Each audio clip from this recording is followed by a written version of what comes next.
678 ہجری میں یہ جو سنی بادشاہ تھا مملوک سلطنت کا، اس نے لا کے رکھا۔ پوری تاریخ آپ کو ملے گی مدینہ شریف کی تاریخ کے اوپر، ورلڈ وائڈ ایک بک ہے، آج سے آلموسٹ سمجھ لیں آپ 500 سال پہلے لکھی گئی ہے، علامہ سمہودی کی، المتوفا 911 ہجری، وفاء الوفا، اتنی موٹی بک ہے، اس کا اردو ترجمہ بھی ہو چکا ہے، ہم وہ پیج بھی انشاءاللہ لگا دیں گے جس میں پوری مدینے کی ہسٹری لکھی ہوئی ہے۔ رکو ذرا، صبر کرو۔ ہاں، آپ کو کہانیاں کرا دی گئی ہیں، آپ وہ کہانیاں، آپ جیسے نور الدین زنگی کا ایک کہانی والا واقعہ آپ کو بیان کر دیا کہ جی وہ یہودی حضور کی جسم مبارک قبر سے نکالنے لگے تھے، اس کی تو سند ہی کوئی نہیں ہے، سمودی نے وہ 500 سال کی سند ہی بیان نہیں کی ہے۔ آیا نا دھاڑ تھلے بسم اللہ الرحمن الرحیم۔ السلام علیکم دوست، آپ نے دیکھا اور سنا علامہ سمہودی کی کتاب ہے وفاء الوفا، اس میں مدینے کی تاریخ موجود ہے، اور یہ آپ کو ہم PDF بھی دکھائیں گے۔ یہ ساری چیزیں آپ نے دیکھیں، علامہ سمہودی نے مدینے کی تاریخ لکھی ہے۔ آگے کیا کہتا ہے سمہودی نے بغیر سند کے یہ واقعہ لکھا ہے، نور الدین زنگی والا۔ پہلے آپ علامہ سمہودی کہہ رہے تھے، اب علامہ ختم ہو گیا، صرف سمہودی رہ گیا۔ یہ اس کی کلا بازیاں ہیں، سند ہی کوئی نہیں بیان کی۔ تو جو مدینے کی تاریخ کی بات کی علامہ سمہودی نے، اس کی کوئی سند ہے؟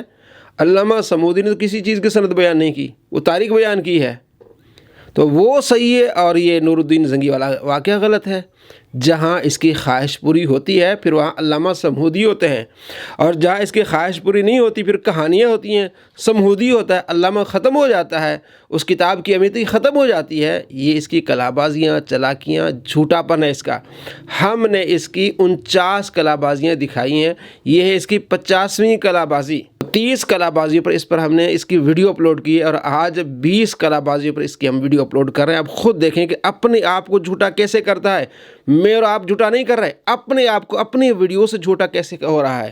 اس صدی کا سب سے بڑا جھوٹا انسان ہے۔ دیکھیں اس کے تضادات، اور اللہ سے پناہ مانگے کہ اللہ کریم آپ کو اس کے شر سے محفوظ فرمائے۔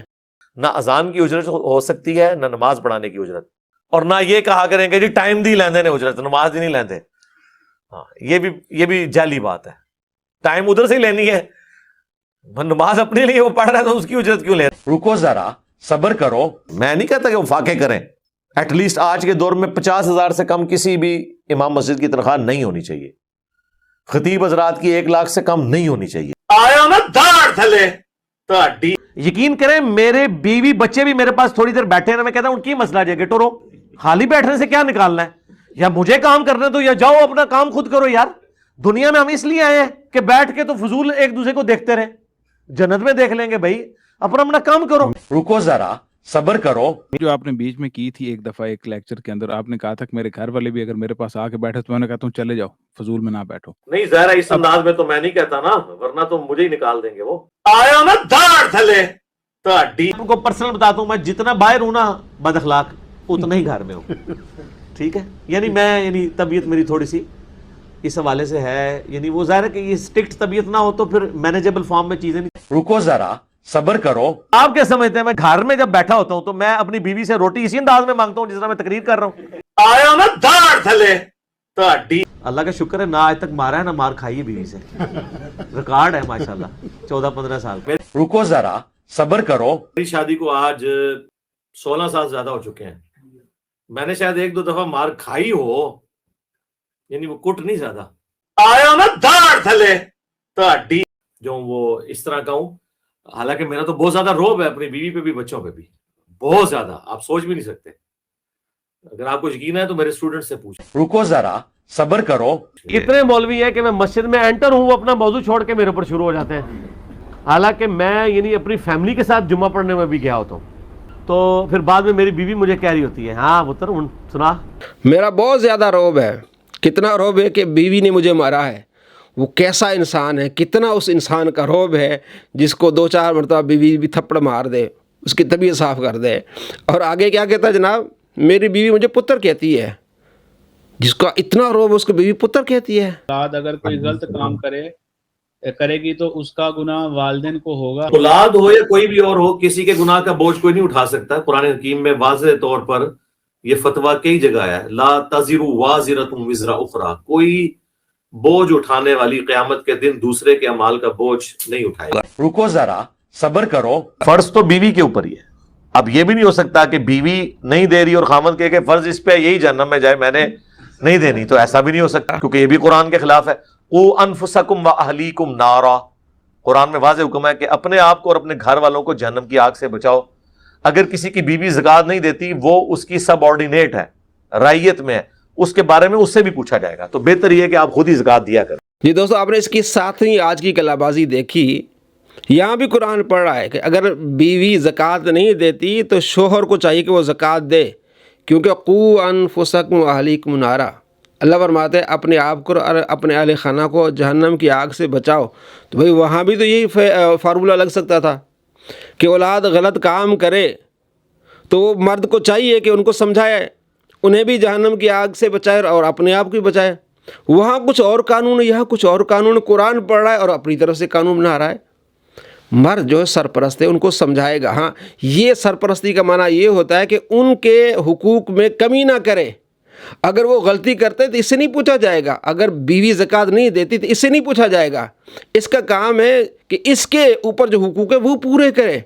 ہاں، ان کو ترغیب دے کہ تم پر زکوٰۃ فرض ہے، تم زکوٰۃ دو، لیکن اپنے آپ کو جھوٹا کیسے کرتا ہے، کلا بازیاں کیسے کھاتا ہے. یہ وہ شخص ہے جو اپنے آپ کو جھوٹا کرتا ہے. اور بھائیو، سوشل میڈیا کے اعتبار سے جو آج کل فتنہ اٹھا ہے، یعنی کمیونیکیشن گیپ ختم ہو چکا ہے فیس بک، یوٹیوب کے ذریعے. اور میں اس پہ کہتا ہوں یہ اتنا بڑا فتنہ ہے کہ اس فتنے سے صحابہ کرام علیہم رضوان کو بھی نہیں گزرنا پڑا. ان پر قتال کی شکل کا فتنہ آیا. یہ فتنہ پنجابی والا نہیں ہے، یہ عربی والا ہے، آزمائش. لیکن بے حیائی کا جو طوفان بدتمیزی ہے، بلکہ صحیح سونامی جو ہے، اس کا عشر عشیر بھی صحابہ کے دور میں نہیں تھا. رکو ذرا، صبر کرو. کام یوٹیوب حفظہ اللہ تعالی اور گوگل دامت برکاتہم عالیہ اور فیس بک مدہ ذلہ اور آیت اللہ واٹس ایپ، تو ان چار حق چار یار یہ جو اللہ نے دیے ہمیں، گوگل، یوٹیوب، فیس بک، واٹس ایپ.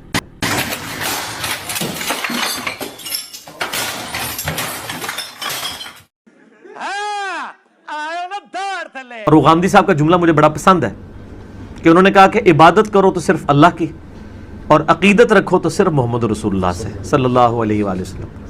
باقی کسی سے آپ عقیدت نہ رکھیں، باقی کسی سے آپ عقیدت نہ رکھیں، باقی کسی سے آپ عقیدت نہ رکھیں. رکو ذرا، صبر کرو. اور مزے کی بات ہے، امام مسلم جو ہے وہ امام بخاری کے شاگرد ہیں، اور عام شاگرد نہیں، لاڈلے ترین شاگرد ہیں. اور مجھے تو خیر ان کے ناموں کے ساتھ بھی بڑی عقیدت آیا نا داڑھ تھلے تاڑی. اور ہمیں تو خیر ان سے کئی حوالے سے عقیدت ہے. آلموسٹ 96 ایئرز کی ایج میں وہ فوت ہوئے ہیں. ہماری عقیدت اس حوالے سے ہے کہ وہ ہمارے ممدوح اور ہمارے محبوب مولانا مودودی رحمہ اللہ تعالیٰ کو اپنا مرشد مانتے تھے. اور آپ کو پتا ہے مولانا مودودی رحمہ اللہ کا جنازہ بھی یوسف القرداوی نے پڑھایا تھا. رکو ذرا، صبر کرو. اور عقیدت رکھو تو صرف محمد رسول اللہ سے صلی اللہ علیہ وآلہ وسلم، باقی کسی سے آپ عقیدت نہ رکھیں. آیا نا داڑھ تھلے تاڑی. شیخ کل محدث اعظم میاں نذیر حسین دہلوی رحمہ اللہ تعالی، میں ان سے بڑی عقیدت رکھتا ہوں. الحمدللہ، حق وہ انسان تھے.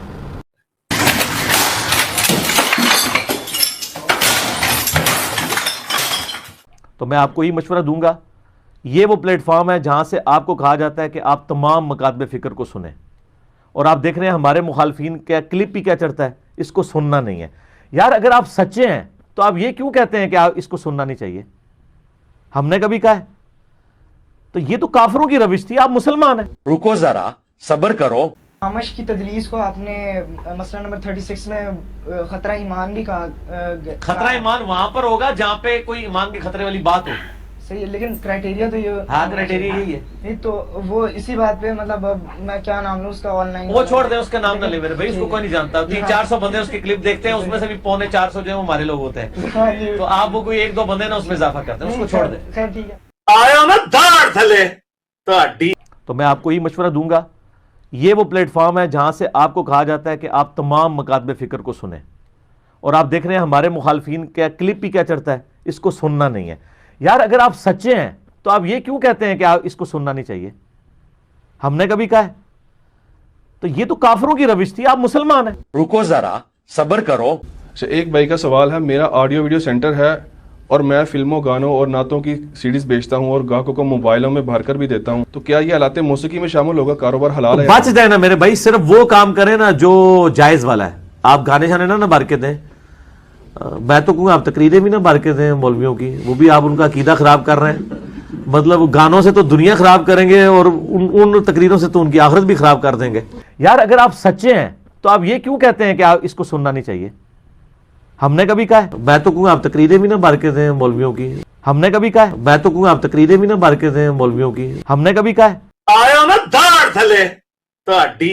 چلو دیا رے نبی کی جانب درود لب پر سجا سجا کر.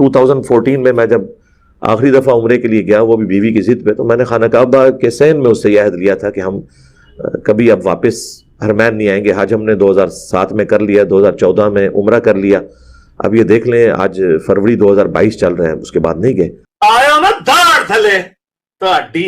اللہ تعالیٰ ہمیں بار بار روزہ شریف کی حاضری نصیب فرمائے اور ایمان و عافیت کے ساتھ مدینہ شریف میں موت، بقیع غرقد میں مدفن اور جنت الفردوس میں اپنے محبوب صلی اللہ علیہ وآلہ وسلم کا پڑوس نصیب فرمائے.